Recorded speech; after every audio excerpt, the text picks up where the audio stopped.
बिस्मिल्लाहिर्रहमानिर्रहीम।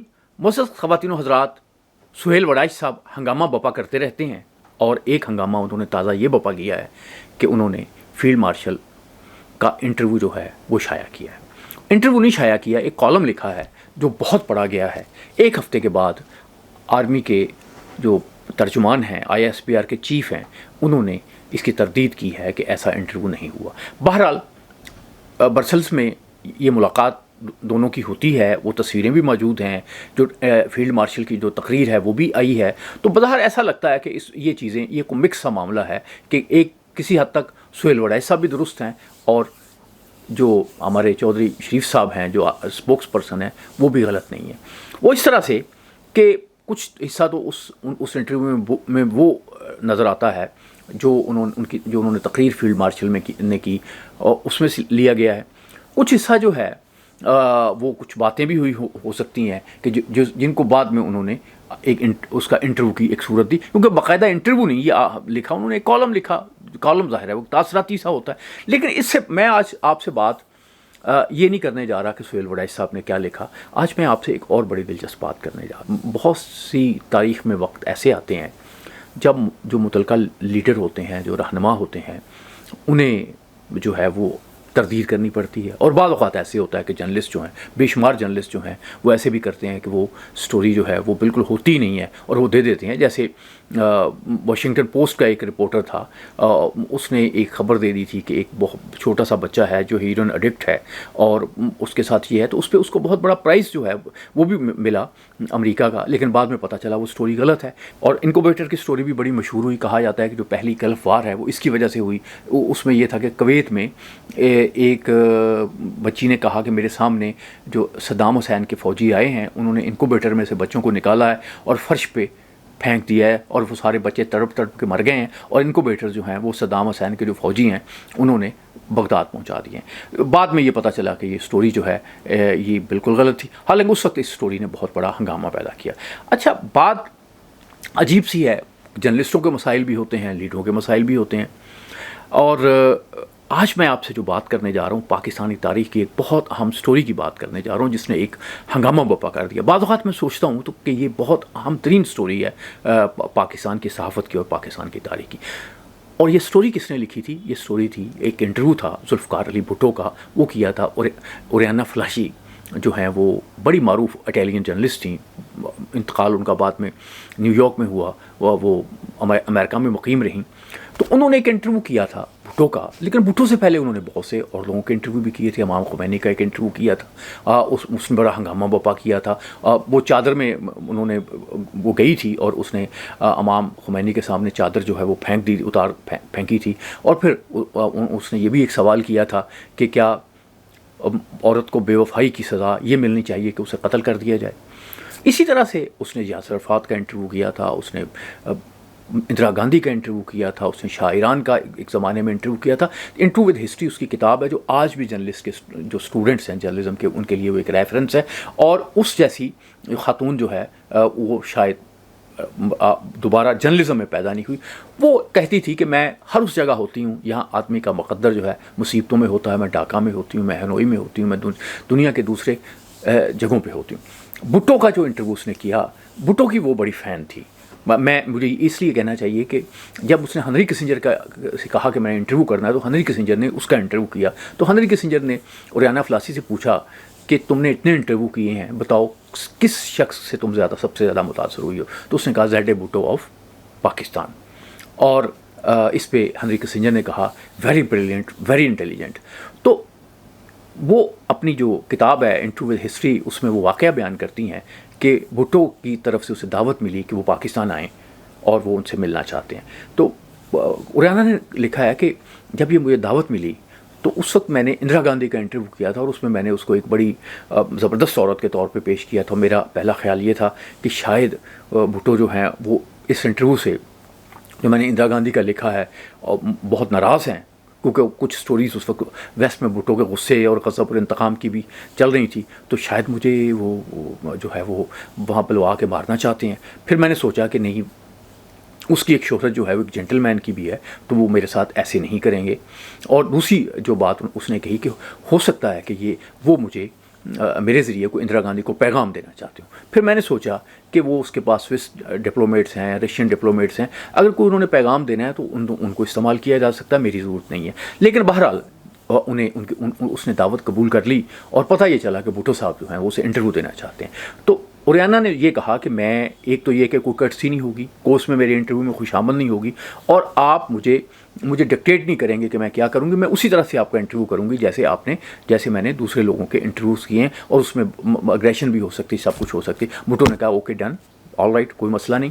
खैर कहती, मैं जब इस्लामाबाद एयरपोर्ट पे उतरी तो मुझे 2 अफसर जो थे उन्होंने मेरा इस्तकबाल किया और उन्होंने मुझे बताया कि प्रेसिडेंट साहब जो हैं वो आपसे 1 घंटे के बाद मिलना चाहते हैं। मैंने कहा क्या पागल हुए हो तुम लोग, मैं इतनी लंबी फ़्लाइट से आई हूँ, मैं सोना चाहती हूँ, फिर मैं शावर लूँगी, उसके बाद फ्रेश होंगी, उसके बाद मिल सकती हूँ। तो खैर वो कम्युनिकेट किया कि अब भुट्टो ने कहा ओके हम शाम में 7 बजे मिलेंगे। ये फ़्लाइट जो है उस वक्त 10 बजे थे ओरियाना के मुताबिक सुबह के, तो जाके अपने होटल में सो गई। 7 बजे वो फिर भुट्टो साहब से उनकी मुलाकात होती। भुट्टो साहब से वो बड़ी मुतासर होती हैं कि ऐसा शख्स है, जो उसका जो जुमले हैं उसमें वहाँ ये है कि वो 44 साल की उम्र में वो ज़हीन तो बड़े नज़र आते थे, लेकिन अपनी उम्र से बड़े नज़र आते थे और गंजे होना शुरू हो गए थे। और जो उनका रवैया था मेरे साथ वो इस तरह का था जैसे एक बैंकर जो है, एक बैंकर का रवैया होता है जो चाहता है कि आप उसके बैंक में अपना अकाउंट खोल लें। खैर भुट्टो साहब के साथ उसका जो इंटरव्यू है वो शुरू होता है, और वो फ़ज़ा ऐसी है, ये खुद बाद में वो खुद भी कहती रही कि उस फ़ज़ा उस वक्त ये थी कि पाकिस्तान में भुट्टो का कोई मुतबादल नहीं है, और अगर भुट्टो जो है वो नहीं रहता तो फिर पाकिस्तान प्लेनेट से गायब हो जाएगा, दुनिया के नक्शे से गायब हो जाएगा। बाद में ये जो है ओरियाना फ्लाशी भी ये बात करती रहीं, इस बात को दोहराती रहीं अपनी मुख्तलिफ जो इंटरव्यूज़ हैं और दूसरी बातों में। कोई भुट्टो की वो बड़ी फ़ैन थी। लेकिन यहाँ पे कुछ इंटरव्यू तो उनका हो गया, लेकिन एक इंटरव्यू ऐसा था जिसने बड़ा आलमी सतह पे हंगामा बर्पा कर दिया। ये वो वक्त था जब पाकिस्तान के जो फौजी थे वो भारत की कैद में थे, और पाकिस्तान का को 5000 मुरब्बा किलोमीटर का जो रकबा था वो भी इंडिया के पास था, और इंदिरा गांधी जो हैं वो बहुत एक तरह से छाई हुई थी आलमी उफ़क़ पे, और फातेह के तौर पे वो बिहेव कर रही थी। और उसने इंटरव्यू दिया था भुट्टो के मुतालिक, उसने बड़ी बातें ऐसी की थी जो भुट्टो को बड़ी तकलीफ़ देती। तो भुट्टो शायद उन्हीं बातों का जवाब जो है वो इस इंटरव्यू में देना चाहते थे। तो हुआ क्या कि ये इंटरव्यू जो है ये हो गया। इसमें उन्होंने जो है इंटरव्यू में बहुत सी बातें की कि कैसे वो लोग अपने दुश्मनों से बिहेव करते हैं, कैसे पॉलिटिक्स करते हैं, कैसे राइज करते हैं। ये इंटरव्यू पढ़ने वाला है, लेकिन इसमें जो मैं आपसे बात करने जा रहा हूँ जिसने हंगामा बर्पा किया वो था वो पोर्शन इंटरव्यू का जिसमें भुट्टो ने इंदिरा गांधी के मुतालिक कहा कि बड़ी अनबैलेंस्ड खातून है और एक मडियाकर औरत है, और मडियाकर उसकी जहनीत है, उसमें इनिशिएटिव की, इमेजिनेशंस की कमी है, और वो जो उसका बाप नेहरू है उससे तो आधी अकल भी उसके पास नहीं है। और मैं उसे मिलना और मैं उसे हाथ मिलाना, मुझे बड़ी इससे नफ़रत होगी कि मेरे लिए ये बड़ी सज़ा वाली बात होगी कि मैं इस तरह की औरत जो है उससे मैं मिलूँगा। अच्छा, अब ये इंटरव्यू जब छपा और इस इंटरव्यू के कुछ हिस्से जो हैं न्यू दिल्ली के अखबारात में छपे, इंदिरा गांधी ने जो है वो इंटरव्यू पढ़ा, और उसके बाद उसने कहा कि रोम में उस वक्त रोम में थी ओरियाना फ्लासी, उसे फ़ोन किया, उसे कहा कि ये मुझे इंटरव्यू सारा जो है वो केबल पे आप भिजवा दें। जब इंटरव्यू रिसीव हुआ तो इंदिरा गांधी ने कहा मैंने तो नहीं मुज़ाकरात करने, यानी शिमला जाना था भुट्टो साहब ने, उन्होंने कहा cancel, no dialogue with Bhutto, क्योंकि ये क्या इसने इंटरव्यू में बकवास की है। उससे कहा अब भुट्टो जो है वो अब उसको तो शायद अंदाज़ा नहीं था कि ये इसका इतना बड़ा हंगामा हो जाएगा, और तो उसने कहा कि अब क्या किया जाए। ओरियाना के बकौल के कहाँ जाए, तो उसे एक बात ये समझ में आई कि उसने कहा कि वो मेरा पीछा करे। उन्होंने ड्यूटी लगाई जो रोम में एम्बेसडर थे कि मुझे तलाश करें, और मैं उस वक्त जो थी वो अदीस अबाबा में हैल सलासी जो थे उस वक्त लीडर थे बहुत बड़े, उनका इंटरव्यू करने गई हुई थी। तो मुझसे उन्होंने एम्बेसडर साहब जो हैं वो मिलते हैं, तो मुझे वो जो कहते हैं ये बड़ी दिलचस्प बात है।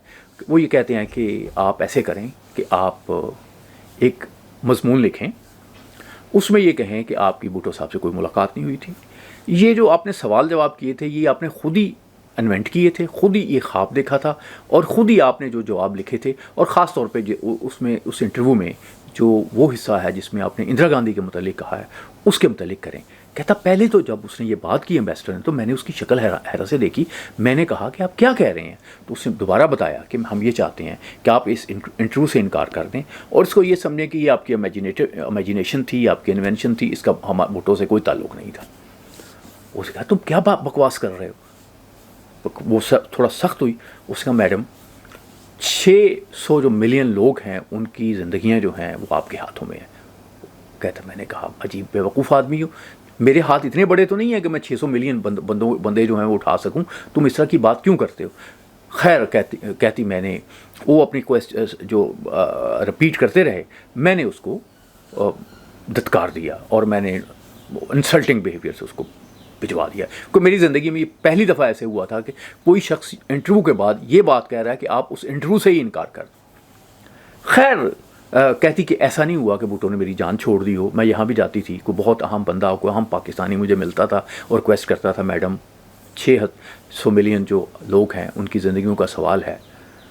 कहती मैं इनकार कर देती थी क्योंकि ये उसके क्रेडिट पे बहरहाल उरैना फलाशी के है कि उसने ज़िंदगी में बड़े कंट्रोवर्शियल इंटरव्यू किए जिन पे बहुत से बड़े हंगामे बपा हुए, लेकिन उसने कभी भी अपने किसी ना इंटरव्यू पे माजरत की, ना उसको कॉन्ट्राडिक्ट किया, ना उसने ये कहा कि कभी मैंने कुछ गलत लिखा है। वो बड़ा ओपन, और आप उसके इंटरव्यू पढ़ें तो इतनी बोल्डनेस आपको कहीं भी नहीं लगती। ये नहीं कि लोग सवाल नहीं करते, वो बड़ी मेहनत करती थी, मेहनती औरत थी। ये दूसरी बात है कि मुसलमानों के मतलब और इस्लाम के मतलब उसकी कोई अच्छी राय नहीं थी। वो उसका एक ये स्टेटमेंट भी छपी थी कि मेरा जो घर है वहाँ पे एक मस्जिद बन रही है तो मेरा दिल करता है मैं उस मस्जिद को उड़ा दूँ। बहुत से लोगों का ख्याल है कि इस्लाम के ख़िलाफ़ वो जो है वो बहुत ज़्यादा अग्रेसिव हुई थी, और वो ये कहती थी कि मुसलमान जो है अगर कोई सही है तो वो मुसलमान सही रह ही नहीं सकता जब तक कि वो गार्ड्स के साथ ना चले। वो इस तरह की वो उसकी एक मैंटेलिटी इस्लाम के मतलब थी। तो जाहिर है कि फिर इस तरह की मैंटेलिटी की खातून जो है वो पाकिस्तान के लिए कोई इस तरह का काम तो नहीं कर सकती थी, और भुट्टो बहरहाल एक गलत बात कर रहे थे। अच्छा, अब बात ये है, मैं ये इंटरव्यू हो गया, उसके बाद ये वो लिखती हैं कि इंदिरा गांधी ने बहरहाल इस इंटरव्यू को जो है वो नज़रअंदाज कर दिया, और फिर उनकी शिमला में मीटिंग होती है और शिमला में फिर एक मुआहदा हो जाता है। अब ये शिमला मुआहदा है बीजेपी और भारत में आज भी इस पर बहुत ज़्यादा क्रिटिसिज्म की जाती है। कहा यह जाता है कि भुट्टो ने एक ख़ास तरीके से आया था, उसने एक ख़ास फ़ज़ा कायम की थी और उसने अपनी बेटी को भी लेके आया था, और फिर उसके नतीजे में उसने टेक्निकली इंदिरा गांधी की कोई बात नहीं मानी थी, जबकि पाकिस्तान के जो फ़ौजी थे, जो 90,000 कहा जाता है, वो उसे रिलीज़ करवा लिए। फिर उसके बाद जो 5,000 जो मील का भारत ने जिस इलाके पे कब्ज़ा किया हुआ था वो भी उसने हासिल कर लिया, और उसके जवाब में उसने भारत को कुछ नहीं दिया। अब वो ये कहते हैं कि जी भारत को चाहिए था, इंदिरा गांधी को चाहिए था कि वो कम अज़ कम ये जो कश्मीर है पाकिस्तान के पाकिस्तानी कश्मीर है वो तो हासिल कर लेती। तो ये एक नैरेटिव जो इस्टेब्लिश करने की कोशिश की जाती है कि जो बांग्लादेश में जंग फ़ौज ने हमारी जीती थी वो इंदिरा गांधी ने शिमला में टेबल पे हार दी थी। मुअज़्ज़ज़ ख़वातीन व हज़रात, ये कहानियाँ, ये स्टोरियाँ मीडिया में आती रहती हैं, तारीख़ को बदलती हैं, तारीख़ को तब्दील करती हैं।